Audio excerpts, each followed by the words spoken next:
to strap in and get ready. The leaders in NRL SuperCoach are incoming.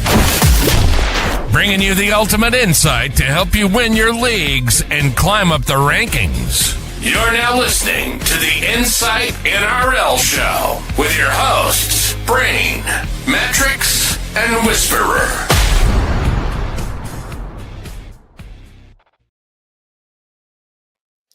Hey guys, welcome back to the NRL Show. Round 16's here. I can't hear it. I'm sure he's playing We Are the Champions. This is the Yaya Oh, yeah, nice. We're some very happy Queenslanders on tonight's episode. We will get into that shortly. But today, just so you know what's on the show, we're going through our 2RF rankings for the run home. We're going through whether Jack Bosstock is a buy or a fade. We're going to do things a bit differently tonight. We're going to go through our trade trends and we're going to go through our captains. Josh, the Whisperer, mate, how was last night? Eventful evening on the old social media front. It's good, mate. Good footy. No controversies whatsoever. Refed very well, very neutral. Really happy with the officiating. So bring on Sydney, which I was actually not looking forward to. I think I said to both you and Braino that I really wanted a New South Wales win. So I didn't have to pay $400 to go watch Game 3. So unfortunately, I might be $400 poorer. We will see. But mate, how are you? Yeah, unreal. I enjoyed the effort and the passion that Queensland come out with in the first half. I thought New South Wales was subpar, and then that second half was probably more what I expected when it come to New South Wales and the names that they had down on paper. Look, I know that there was lots of I suppose chat about the officiating and everything like that, but I don't know. Like I'm sitting there counting, some of the penalties, and some of them did to me seem like silly penalties. Whereas if I saw, some of the guys, if they were doing that in club footy, it would have been a penalty and everything like that. The discipline definitely was pretty poor in that first half for New South Wales and ultimately cost them. And that's, not looking at it like a Queenslander. That's just looking at it like, I suppose, an analyst, which we at times have to at least act like we are. Hey, man. Yeah, look, I think like 9-0 is not, or 8-0, or whatever it was. Like, it's not face value. I think I went back and had a look. There were 6 pretty clear ones, and then 3 you can be like, sure. So it's, yeah, I've got no real issue. Game 1 was the opposite. It was a lot of piggyback penalties from us in game 1. So yeah, it is what it is. But yeah, game 3, New South Wales are the better team. So hopefully we can continue to get it, whatever it is. Queensland have it. So hopefully we can harness it in game 3 and pull off a somewhat out of the blue victory. Oh, out of the blue was basically what that first half was. Mate, we're going to have a bit more of Origin chat in a second, but we're going to go through our squeeze of the week first. Of course, one of our major sponsors, the Standard Squeeze, helps you drink responsibly and conveniently by perfecting the pouring shot every time. The Standard Squeeze 4-in-1s keep your coffees hot and your drinks cold. Remember that you can always use our code IFS 2025 to get 15% off everything in the store. And this week, somebody has won a squeeze pack, and it's David, coach of Lockie's mum, who scored a huge 1330. Now, that was 36 more points than anyone else in the league. So this was a big one. That's a whole Billy Smith. That is a whole Billy. That is, as I'll raise you, that's a Sandon. And it's just a Smith at the moment. But he's into 43rd overall, which always impresses me when not a sniper team wins the week, and definitely a bye week. He's bye planned effectively. And I opened it up expecting it to be a Herbie captain sort of situation, like pod captain, but it wasn't. He captained Teddy, but he had both Bosstock and Herbie and Nickera's 104. So huge week by David. Big Fins guy by the sounds of it. Oh, yeah, big Fins guy. Lockie's mum, that was an absolute rip snorter. So, yeah, look, slide into our DMs and get yourself a pack. Nathan, Apparently- coach of Jet Speed. Go on. Apparently, his name was not Lockie's mum. There was another word on the end of it. Apparently, reading the comments of this chat, but the SuperCoach admins had to remove that. So, if you want to know, I like getting paid on these videos. I like making ad revenue, so I'm not going to say it. But yeah, go back and watch the live chat. You can see what people are saying. But yeah, mate, Nathan, coach of the Jet Speed, is first in our Insight League and 6th overall. So absolutely flying for him. But what people want to know is our thoughts on some pretty big hot takes, because I'm sure there's a couple of talking points this week. Let's hit them.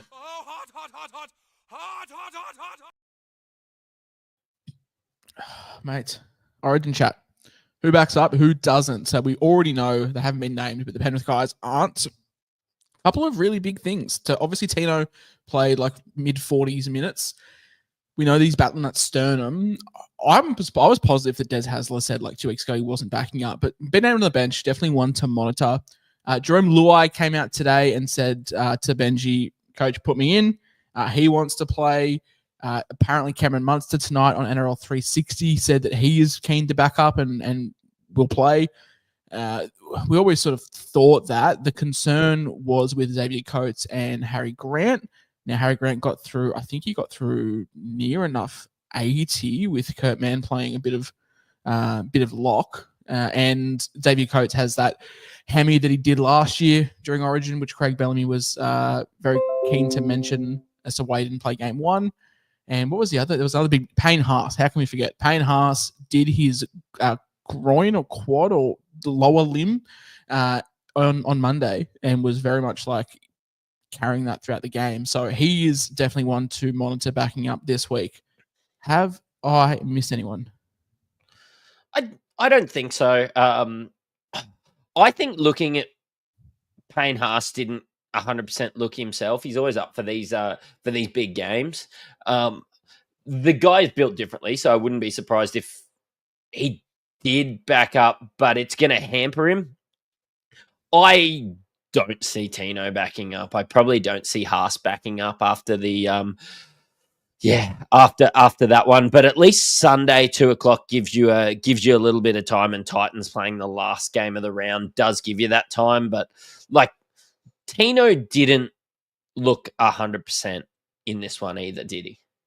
Yeah, we know he's carrying that sternum complaint. Definitely wasn't himself. Played 44 minutes, had 9 hit-ups for 56 meters. Compare that to someone like Mo Fodawaker in 23 minutes, had 7 hit-ups, 72 meters.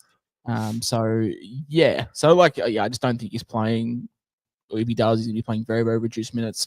I'm pretty much in the sell Tino camp. I have been for 2 weeks now. And I think I'd move him on and pick him up a couple of weeks later if he's looking good. I'm not even sure if he's going to be backing up after Origin 3. So I would imagine the chance of backing up after Origin 3 probably a little bit lower for anyone, because there will be some sore heads on the winning team from the next morning. But yeah, we'll talk on Tino throughout the episode, but definitely in the sell camp for me.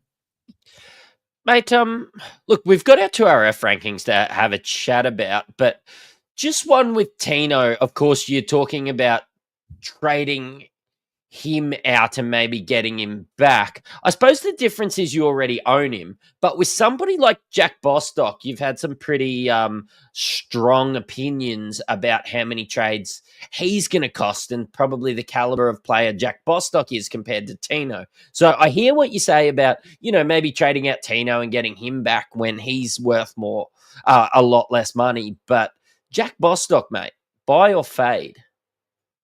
I'm in the fade camp. I understand why people are buying, like minus 72 break even, projected to go up 100K. That's if he scores 50 this week, and then his break even next week would be 53.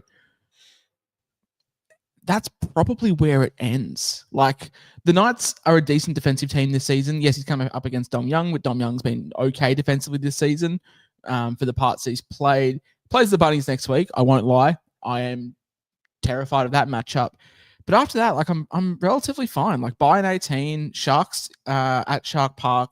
then plays the Cowboys. And I know you'll say he just scored 176, but that's a round 20s Cowboys team. It's going to have all their Origin guys back. I think they'll be fine. Then you got the Warriors at Go Media into the Roosters, who just held the Knights to 8 points. Understand that holding the Knights to less than 10 is no mean feat, but the Roosters definitely can be defensively sound. But then pairing all that up, mate, like I think people forget. I think they're looking at like a 2-week lens for Jack Bosstock, a 79 and a 176. Like his season stats are 55, 42, 19, 31, 52, 24, 13. Like there's a lot of sub 30 scores there, a lot of sub 40 scores. Before 2 weeks ago, mate, he was averaging 35. Like, and we're paying 534K for him for potentially 100K if things go well. Because I don't see him making much more than that. Like with a 53 break even next week. It's just like, sorry, my apology, a 53 protected score. But still, like you're going to be having to make, I would say 230, 240 at this stage of the season because trades are so low for most people. The only world where I can get on board with selling Bosstock is if you've got like 18 plus trades. What have we got? We have 12 rounds of the season left. I'd be wanting 18, 20 trades to be bringing Bosstock in. People are saying like, oh, he's a stepping stone to Karaz or to whoever, like ex-premium center wing. This is the point of the season where we enough. So we've got guys like Hamish Stewart that are 428, Hugo Savala that are 470. I'm just looking at guys in my team that I can sort of compare to, but like even Billy Smith down to enough's 200K. That's the price. Like that's what you make out of Bosstock, and that's doing it in one trade. And Bosstock's going to cost you 2. So I'd love to hear your thoughts, but yeah, I'm not overly keen from a general standpoint because not all of us are going to have 18 trades. Most of us are going to have between 10 and 14. Yeah, anything around that number I'm not keen on. Anything like 18 plus, then sure, go for it. It's probably more that he is somebody that I was keeping an eye on. I, at the start of the year, much like yourself, bought in Asako, and I was just like, well, we've changed coach. Like, if they didn't go Asako's side, like Jack Bosstock could be a start. Started out at 500K, and then we saw him hit 337K 5 weeks ago. That's probably where I was most excited about him, because wingers can just do this. But I haven't seen anything before 2 weeks ago that have said that he's a focal point or anything like that. Like, just rip that Cowboys game to shreds and had a phenomenal game where the game plan was to go through him. Obviously, we saw Asako out the other side catching an absolute cold. It's not going to be like that every week. And I just think that he is a 50 average guy that has had 2 good games in a row. And yeah, he's going to rise in cash. But you've just got to work out like 2 trades to me. Each trade is worth 100K to me when I calculate 17 trades left. I tried to think of a magic number when somebody in the WhatsApp asked me. And I just thought a trade is worth 100K to me at the moment with all these injuries. And especially last week, I got decimated. So I started to... I suppose look at it with a bit of a different light, because like I don't want my season to be over in round 23 because Jerome Hughes and Nico Hines get knocked out or have concussion symptoms or something along those lines. So I don't know. I'm gonna want those trades, and getting Jack Bosstock for a 3-week play doesn't excite me. Like a 2-week play, like, and this is the thing, like people, I understand what people are saying about, oh, the Dolphins are flying. Like, do you expect them to continue to average 50 points a game? Like, I don't like. And what happens this week if he doesn't score and he gets a 25? Yeah, cool, he'll make you 80K. But then next week you're looking at a slightly less juicy proposition, and then you're into the bye when then you've got like a semi-tough draw after that. It's a 2-week play for...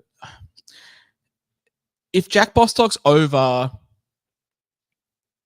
690, I'd be shocked. And that's 140K. That's just not worth it for me whatsoever. As always, there are about 12,000 people that are better at this game than me this season. So what would I know? But that's just my overall take on Bosstock. Yeah. And take it with a grain of salt by all means. If you feel like you need to get Bosstock and that's going to be your stepping stone, do it. We're just saying that we're not, and we've been playing this for a few years now. Mate, 2RF rankings for the run home. Look, I thought a good number for 2RF rankings would be to pick our top 6, just due to the fact that we get 6 2RFs. We could probably go an extra 2 because of how many duels are. But how do you see 2RF shaking out? And who's been your, I suppose, guns for this year? Yeah, so I think there's a pretty clear cut like 4. And then I think it's kind of up to interpretation. So I think it's the fact that no Origin and no more buys, I think leads Eli Katoa to be number 1 for me. 648K, still getting him at a great price, averaging 74 on the season, 3-round average of 74, 5-round average of 74, ultra consistent. Hasn't gone below 60 all season. That's where I'm sitting at with number 1. Number 2 has shot up the power rankings because this eye fracture is no longer as bad as first thought. It's Keon Koloamatangi. 70.5 average on the season, but he played half the season at edge where he scored nothing. 3-round average of 100, 5-round average of 94. Like the reason why he's not number 1 because there is a buy in 18, but also there's every chance, not every chance, but he's more likely to shift back to the edge where we know his scoring does fall off a cliff. Number 3 for me is your boy Forever. Only is he the only? He's the only 2RF to have scored over 1,000 points this season. 788K, a very, very premium price to pay, but also ultra consistent, averaging 83 on the season, 3-round average of 89, 5-round average of 82. You know what you're going to get from him. And still relatively low owned, 10% of the total player base own him. And number 4 for me, mate, Dylan Lucas. Now, he's just been unreal, averaging 81.1. 79.45 round average. That includes a poor score at center a couple of weeks ago. Knights suck with scoring points, and he's still averaging 81. Imagine if they somehow turn it around for the back end of the season and start scoring a couple of points. He'll be unreal. Yeah. I rate it, mate. I'm huge on Dylan Lucas. Honestly, he's right up there near the top. Just because I saw like that upside, it's hard to push him up too much because he is probably the second highest owned. I know Eli Katoa is very highly owned as well. But for me, it's probably Huddy, like price aside. I think we've all been good for the numbers, and he's a bit of a homer when it comes to me. I just love watching him play, especially when it's not in a Blues jersey. Dylan Lucas is my number 2. And then Eli Katoa. I think he's also what should be noted. Like we made a very point that it was about rankings, and you make your money the way that you've made money. All the listeners on board here, but Eli Katoa is also just tremendous value. I think it's 648K, very underpriced, which needs to be taken into account. Like he is must have for the run home. A good matchup against Souths this week as well. Mate, Eli Katoa is as close to must own. And then I've got Keon. Again, it's the being injured and everything that doesn't have him there for me. I own. Go on, you're right. I was just gonna say, like, I think they're like the clear 4, and that you can make a case to chuck sort of everyone in here. Like Pat Carrigan is quietly going about the season averaging 70, which is the same as Keon Koloamatangi. You understand that like it's not apples, it's not like for like, but if you're talking pure average, you know he's averaging 70. Kick out for as much criticism as he's copped over the last sort of 4 or 5 years, he is averaging 73 over a 10-game sample. If you've got enough power forwards, Aaron Clark obviously is going to do a job down there as well. But like you've got guys that we're not talking about because of Origin. We've got guys like Isaiah Yeo. We've got Angus Crichton. Hell, if somehow Fafita comes back, like we know Fafita, is Fafita. Like there's so much open conjecture with 2RF. Like you've got the core 4, the Fab 4. Not many people are going to be able to afford 800k Hudson Young. So you've got the three absolute essentials. And then it's just sort of vibes. Like, honestly, there's so many good little 2RF 4 through 6 options that you can just jump on. Like, we wouldn't, like, I would not kick you in the dick and get up you if you mentioned Jacob Preston, if you mentioned Aaron Clark, if you mentioned Bo Firma, if you believe that, you know, that he can get back to, or maybe that the Titans can play better footy more so with Bo Firma. But, like, Aaron Clark, like, I've heard of, like, yes, he's up 300k for the season, but there was people bringing him in last week. He was in the top 10 most bought last week. So I don't know, like like a good matchup against Penrith and everything. And 670k actually doesn't seem like overs for somebody when you have a look at 77. It just seems a bit gross for Aaron Clark, considering he's always perennially be a 380 to 500k guy. But this season, he's just been an absolute different beast. And look, I know we're throwing a lot of people out there, but like, you're right. Doesn't 570k Angus Crichton after round 19 just have like the best vibes?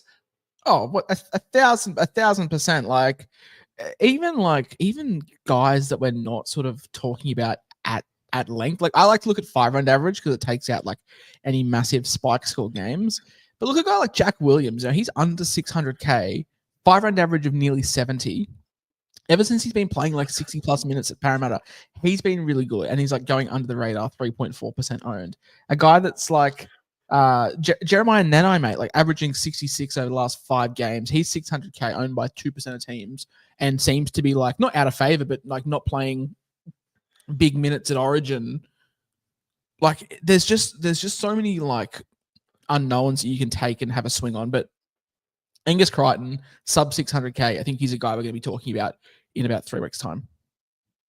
Yeah, and I think as long as you've found a way to get maybe 3 of those core 4 that we've spoken about, 2RF is probably the position that you can, you know, get some of these guys, play them on matchups. We've all found it quite easy to make money this year. I don't want to speak out of turn, and a lot of us, I mean, like 40% of us had Hamoli. So you've got 660k to get whichever one of these guys you want. Yeah, and like I think old friend of the show, Ange, makes another great point. Like Connor Watson as well. Like, you've got a couple of cheap hooker guys doing the job.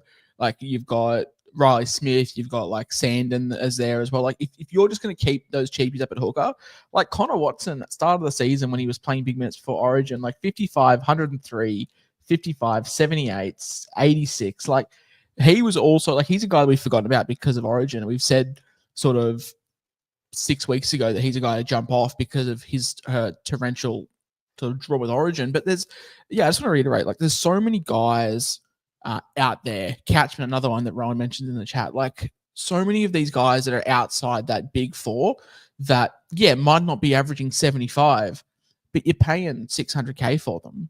So they only have to get you 60 to break even, and they're all like outperforming that as well. So plenty of options. I think 2RS can be really interesting.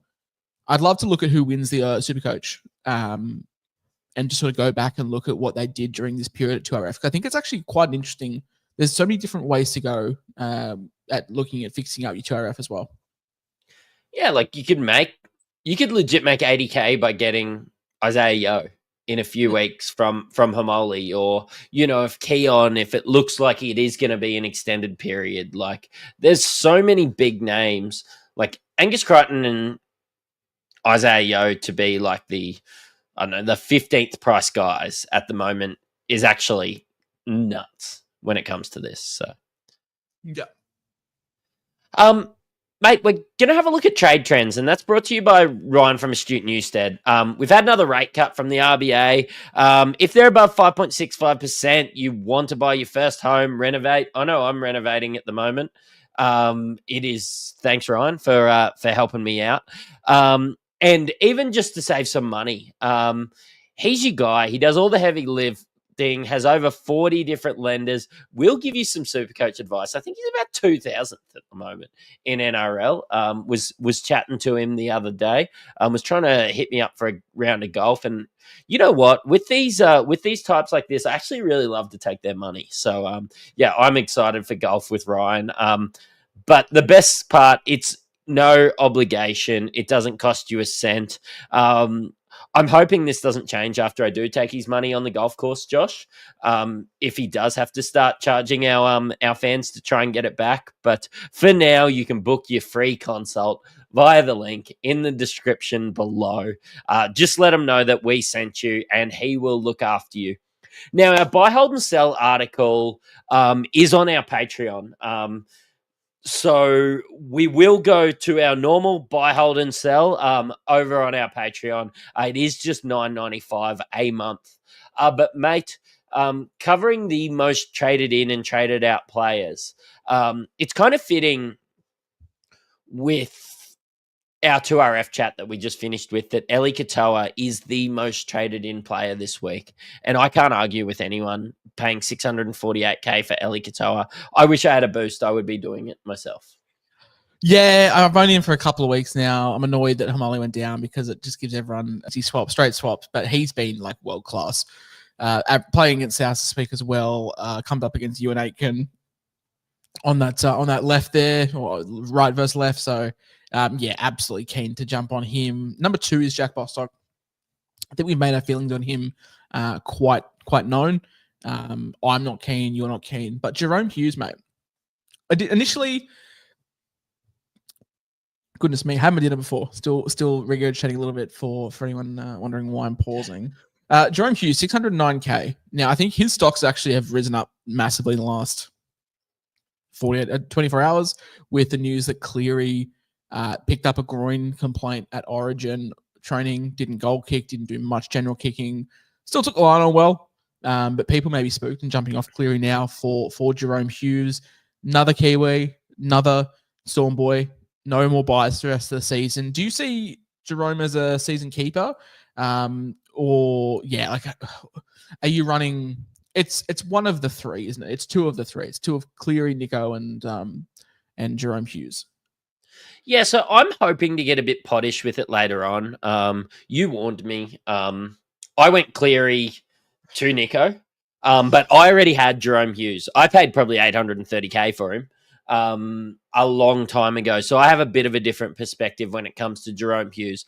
But he's been fine in comparison to other halfbacks. The funny thing is, 3 weeks ago, the most messaged player I was messaged about before his big 124 a couple of weeks ago was, is Jerome Hughes a trade out? Now it's, is Jerome Hughes a trade in? I think it's just, he's averaging 60 odd on the year. He is a good number. There is no more buys, but I'm probably looking to get a bit more pottish. And as Ange has popped in the chat, I'll hold Jerome Hughes, but when it comes to getting off Nico, if Cleary isn't healthy, I will be looking at getting my boy Metcalf. Jesus walks. Yeah, nice. He's leading the Dally M for a reason at the moment. Yeah, no, and this is the week. Been playing very, very well. Aaron Clark at number 4, very meat and potatoes, safe as houses. I do like the play of Jack Williams over Aaron Clark, saving the money. I think they can offer you similar moving forward. If Jack Williams is going to be playing 60 plus, like him at 570, but if you've got the money, Aaron Clark is a season keeper, like him too. Herbie Farmworth, mate, 815K. Hot take, you've missed him. Let him go. You're paying 815K for a center. I can't look myself in the mirror with any respect and do that. But there's 3,684 people that can. I don't know. I just feel like you're chasing last week's points. He was unreal without score. Like, I know he scored a try, but let's not count that. He's on an incredible try scoring run, but I feel like it's come to an end. And I feel like people are looking at Newcastle as if it's a phenomenal matchup. Newcastle are good defensively. They're just poor offensively. He's also up against Dane Gagai, which the wonderful SC Whisperer, shout out to him, put up a graphic. Who's Uh, that guy? Absolute flog. Put up a wank. I was gonna say put up a wank. Put up a wanker. Put up a post. I put up a post about an hour ago. Just of Dane Gagai's numbers this season. He's conceding 51 points per game against opposition left centers, which is quite good. And no score higher than an 80, and that was against Maureen Hiroti when he scored a try. Like this is the numbers that he's conceded: 41, 58, 51, 52, 46, 80, 44, 43, 68, 47, 51, 58, 28, 48. Like Dane Gagai does a good job defensively. The concern is now Dom Young's outside of him, but I'm okay with Dom Young from an eye test this year. He's defended okay. But also Herbie's not like a noted ball player, so I don't think Dom Young jamming in is really going to do anything for Herbie. Herbie likes to cut back on the inside rather than skip on the outside. I'm very happy to fade Herbie, not only for ownership, but also for captaincy. I think Herbie's the second most captain player this week, and we'll talk on captaincy later on. But yeah, I'm not keen on buying Herbie. I'm keen on probably selling him in a couple of weeks anyway. Just betting against the try scoring stopping. I mean, I'm going to do something at my rank, so why not fade the hot center? But yeah, like I'm not keen on buying Herbie whatsoever. Not for 815k. No, I'm with you. Of course, we're filling out this trade target a bit. So they're the top 5. I do have a question, and it's about number 7 and number 10th most brought in player.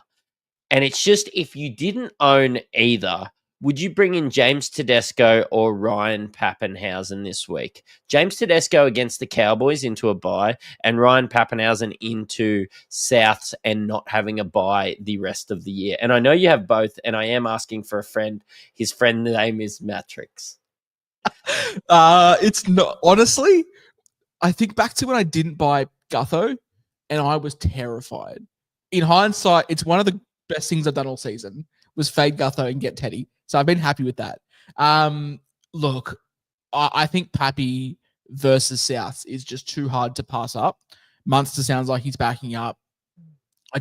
I like him for captaincy this week. The fact that he plays next week gives you a buy number as well. I just like that all around. I think Teddy's a guy that, yeah, you need to have, but it might not need to be this week. It could be an option in 20. Break even of at 92 this week for Teddy. So definitely one that you can wait on if you are going to. And I just think, I know that Pappenhausen's got a 122 break even, but he's a guy that you want to have regardless. I like him as a captaincy player this week. I like him that he covers next week. So for your friend, mate, I would probably look at buying Pappy, considering he is notably cheaper this week, and Teddy does have the buy next week. And I've got something I'd like to say to the 3,298 people bringing in Hudson Young. I ranked Hudson Young as my number 1 2RF. Canberra have been phenomenal. He has been the leader. He played a lot of minutes one night ago. And by this time tomorrow, the Canberra will be on the park again. I don't see how he can turn around from that physical game in the wet, that he played more minutes than we all anticipated, and that he will play tomorrow. So by all means, it might be, you might be tanking this week. You might just want him in, but I actually think you'll get him cheaper the following week. He's got 105 break even. I can't see him hitting that. I can actually see him playing reduced minutes if he does make it out on the field, and also playing the West Tigers when Canberra, what are they, 2nd or 3rd at the moment? I actually kind of expect them to be up and then they get a rest. 5th after this week, when the Tigers put points on them. And I've just got a couple of words for the 3,552 people buying Sifa Talakai. Just put the fries in the bag, bro. Like, what are we doing?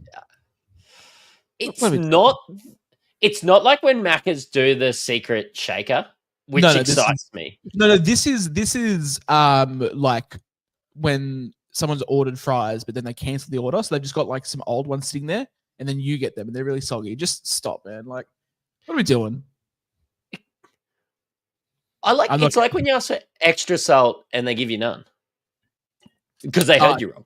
Yeah. You asked for Kale Ero, but they gave you Sifa Talakai. You look at your billing statement, you're like, fuck, they must undercharge me. And you're like, you eat it, and you're like, oh no, it's just shit. I love Sipper because like I got on him at the right time, I sold him at the right time, but I'm not keen on buying That's him. 3 years ago. Like, Yeah, of course. like, That's what I mean. Like, yeah, I don't. And like the Sharks aren't in form, and I'm wearing a Broncos jersey, and yes, the Broncos are not in form, but they are favourites with the bookies. So I tend to err in with that. Sifa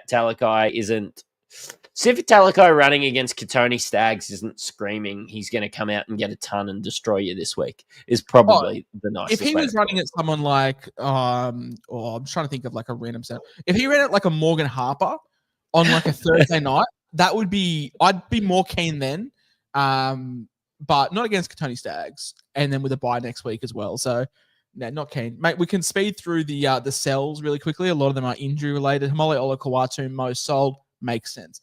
Nathan Cleary, 764K. Originally in our Patreon, I'll give away some content for free. In our Patreon article, Buy, Hold, and Sell, I did say that Nathan Cleary was a hold. That was at 10 o'clock yesterday morning. I'm a little bit more wavering now. But what are you thinking with selling Cleary? Yeah, I get it. We're going to pop straight on and record something straight afterwards and give our thoughts on the Patreon. But I think from what I saw from Cleary, from what I see, Ivan was giving him a rest regardless. But it just doesn't give me the confidence that Panthers are going to get back to playing their best either. Like they are 15th. I also see him like playing through the niggling injuries and dropping cash. Would I rather an injured Nathan Cleary than a healthy Nico at the moment? Look, maybe, but I also hate losing this much money out of my premium halfback when I think Jerome Hughes and Luke Metcalf will score better. So, yeah, look, I understand getting off him. I do think maybe you should have got off him a few weeks ago, but yeah, I don't want to be a hindsight hero and say now he's a bad trade out. If you do elect to hold him, plays a full strength Dogs next week at Combank. Then we'll miss 18 with Origin. Round 19 plays Parramatta without Mitchell Moses. Every chance Ivan just goes, just sit it out, bro. Just have a rest, little bro. And then round 20 against South Sydney. That's when you get him back in. So between now and round 20, I'm not like too fussed over not owning Nathan Cleary. Famous last words until he scores 130 against the Dogs next week. But yeah, I'm okay with it. Count Kolomatangi, 800K, not selling whatsoever. Seems like the prognosis on his eye is much better than we first thought. If he misses this week, sure, he'll play next week by the sounds of it. So not concerned selling him. And we're not making that up. Of course, that was South. South put out like listen report. Listen to the Magic Sponge. Have a look at the injury report. Keon, I get that he's 800K, but he's 800K for a reason, and he will get that front row forward duel. He's 800K and also still going up. I need to get clarification. I was positive that there was no more duels this year, but people seem to think there are, so I'm not sure. But regardless, even at 2RF, I'd prefer him at 2RF because 2RF stinks at the moment. So yeah, Samuel Tamale, easy sell. Maureen Harodi, easy sell. Gutho want to buy, and Turbo want to buy. Can get around both of these. I think people are selling Gutho and Turbo to buy in Teddy, to buy in Pappy. We saw those two featured pretty heavily in the top 10 trades. Sandon Smith, if you can't afford them, there are a couple 600K guys. I own Reece Walsh. Do you own Reece Walsh? I do. I am looking heavily at selling Mr. R. Walsh in about 3 weeks for one D. Edwards. Yeah, I can get on board with this. He's going to drop a ton. And he's going to be... If Cleary isn't the main playmaker, who is the next playmaker on that team? And I'll tell you for free, it's not Talangi. Oh, yeah, Edwards is like sweeping heaps, which is great. So keen on that. A couple of other ones, mate. Dylan Brown, he is suspended this week, by next week. Okay, we're selling him. But two Roosters boys in number 8 and number 10. Sandon Smith, 500K, being sold this week. Break even of 64. I'm very happy to hold. No, I know last week was a down week. Covers hooker. Sam Walker out for a month. And let's not forget, mate, the 3 weeks before last. 78, 53, 65. I'm very, very okay to hold Santa Smith until Sam Walker is officially back. What did the halfback score against the Cowboys last week? And it was Isaiah Katoa scoring extremely well. I'm not saying that Santa Smith is in the ilk of him, but I'm also saying the guys that Sandon Smith have around him will score. I think this is a knee-jerk reaction to a bad score when everybody got excited for them holding him. Just don't rage trade just yet. He's still a better hooker than, honestly, probably 80% of the hookers out there at the moment. I like this play by Ange. Sandon Smith to Connor Watson when Walker is back. Hot. She gets SuperCoach. Love it. Love it. Yeah, so I'm keen to hold. Billy Smith, however. All right. I love Billy Smith, but what do the kids say? Time to hang them up. What? Here we go. Do you watch Survivor? I understand the concept. Are we putting Billy Smith's torch out? Yeah, it's torch out, and you know how they're like, Billy, I love you, man. Look, you've done a lot for me. I saw you score a heap of tries against the Broncos. I was sitting in row 23. You were pretty good at this game, but I'm just really worried that you're gonna score going forward. You're gonna win the immunity idol, and I won't win with you. Sorry, Billy. It's time to go. I think the saving grace for Billy, if you don't want to sell him, that's cool. He's got 380K. I just saw a comment. I'll highlight it from Gareth in a second. It's hilarious. I think the thing with Billy Smith is he's 380K, but he's gonna go. He won't go lower than 350. And I'm hoping that we get one of those big 70 scores. But shout out to comment of the night from Gareth Edwards regarding Billy Smith. You asked for Kale Eero, but they give you actual Kale, which is the most fitting reference I think I've heard tonight. So, yeah. So actually, Garrett, slide into our DMs. I'll give you a Patreon sub for that. That's yeah. I'll give you that one. As Captain Harry said, Billy's got 3 rounds to score good. Otherwise, yeah, he's gone. I'm holding him for the numbers because I'm desperate for them. But after that, he is so far gone. But they were the trade trends, mate. Yeah, keen to go through the top 10 bought and sold. No, that's good. Let's get into captains. Are you ready, kids? Aye, Captain! So Start us off with your boy. I don't know. What's that? Sorry. I said start us off with your boy. Fuck. Look, as usual, I try to derail the conversation. If there's any fans of the NBL show, please get in the comments and just give it to Braino. Our captain's one where it's like Dead Poet Society, Josh, where it's like, oh, captain, my captain. Oh, captain, my captain is so much better than that. So get in and peer pressure, Braino. Is it bad that I have to Google Dead Poets Society on my second screen? Oh, yeah. Sorry, I forgot you were a child. Speaking of children. Dead Poets Society is a 1989 American. I wasn't even a sparkle in my father's eye in 1989. What the f- It's so much better. I really need Crafty Fat Boy in the comments.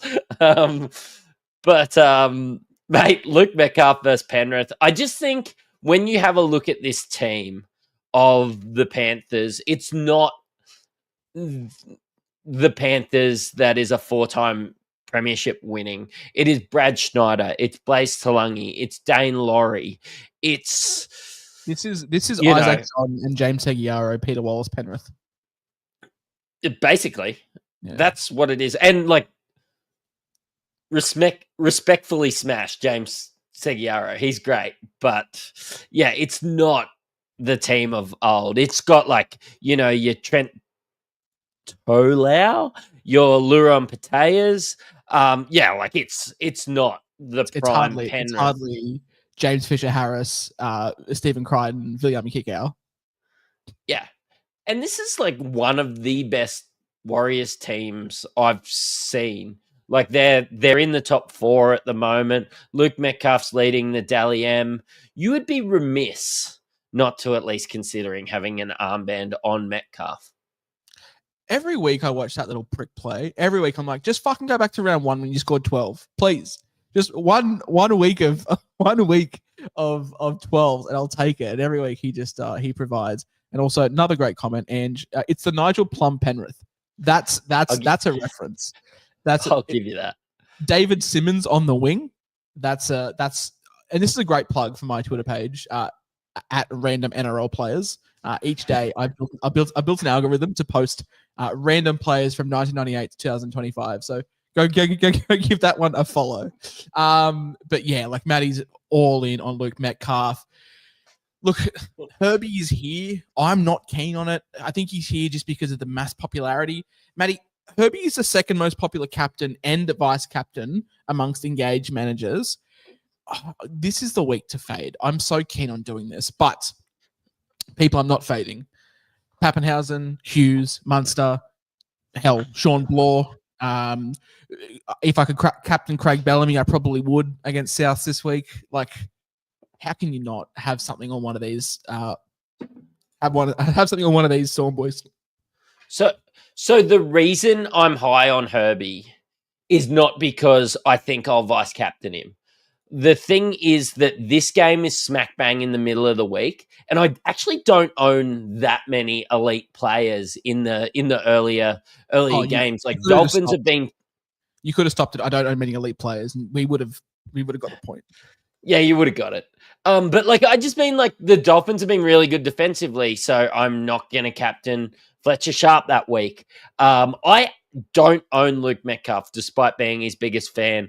I don't actually own that many Raiders players against the Tigers.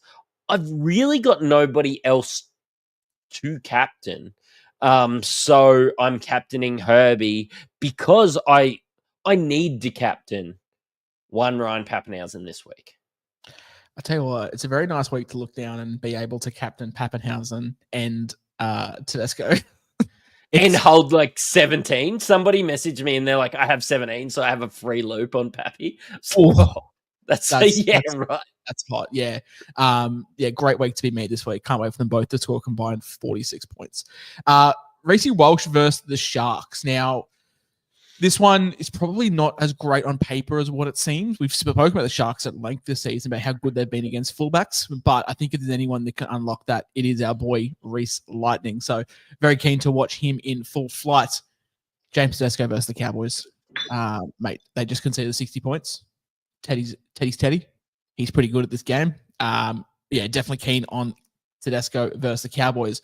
And lastly, this is my little sneaky shout. I want to go have a look and see how many people are doing it. It is one Preston Campbell Jr., Jaden, captaining against the Parramatta Eels, who are without Moses, without Brown. It's very, very tantalizing. So I got on the phone to Braino as I was ducking between a few different work sites today. I know it makes me sound like a tradie.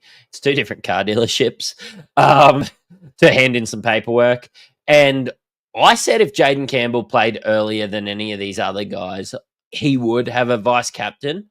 I just it's so ballsy to captain somebody coming off. Did he come off at 26? No. He scored well last week. He 26 2 weeks ago.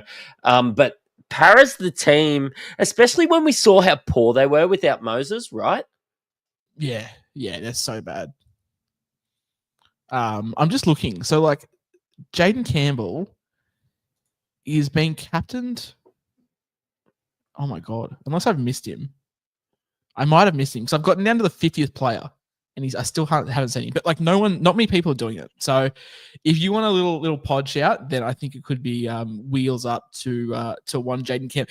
0.7% of teams are vice captaining, are captaining him. More people are captaining Isaiah Katoa. More people are captaining Kalen Ponga. More people are captaining. I'm just trying to think of another random player that's here that shouldn't be here. Okay, that's about it. Most of them are injured and some of them are inactive. So, yeah. Yeah. Some people are captaining... No, nobody's captaining Bronson Garlic.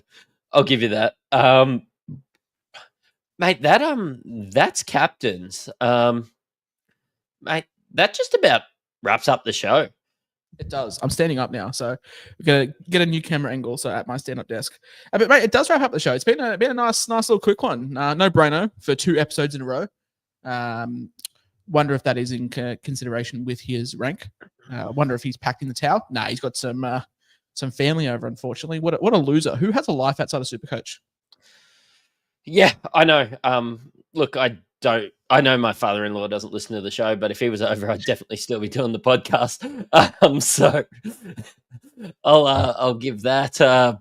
But mate, we will be popping on for a short 10, probably 15 minutes, doing our buy, hold, and sell. So as our Patreon members do know, we do our buy, hold, and sell article every week. So we're just going to do a quick little recording for all our Patreon members. We really appreciate them and wanted to find a way to give them a bit more exclusive content. So yeah, we're going to be doing our buy, hold, and sell across on the Patreon. Pop in, it's $9.95 a month, or $14.95 to go get. I think it's 6 different sports at the moment.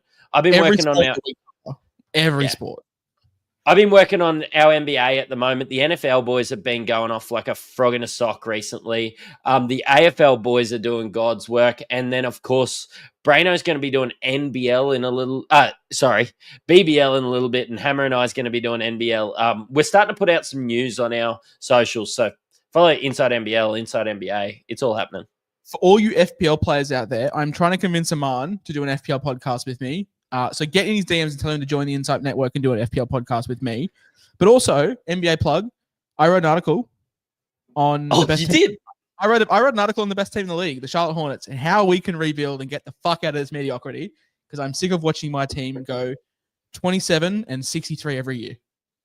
And that was free content on our Patreon. So, I mean, just either make an account. You've probably got an account. Just pop in. It's not high level. It's coming from me talking about basketball. It's not the highest level. Mate, I've seen how much 2K you've played. No, I enjoyed playing 2K with you. So, look, let's go. Good luck this weekend. Follow us all on all our socials. If you want to get our thoughts as we go on. We talk a lot of shit on Twitter. X. We're always in our WhatsApp, which you get as access of our Patreon. But you've listened to an Insight Fantasy Sports podcast. Cheerio. Cheerio.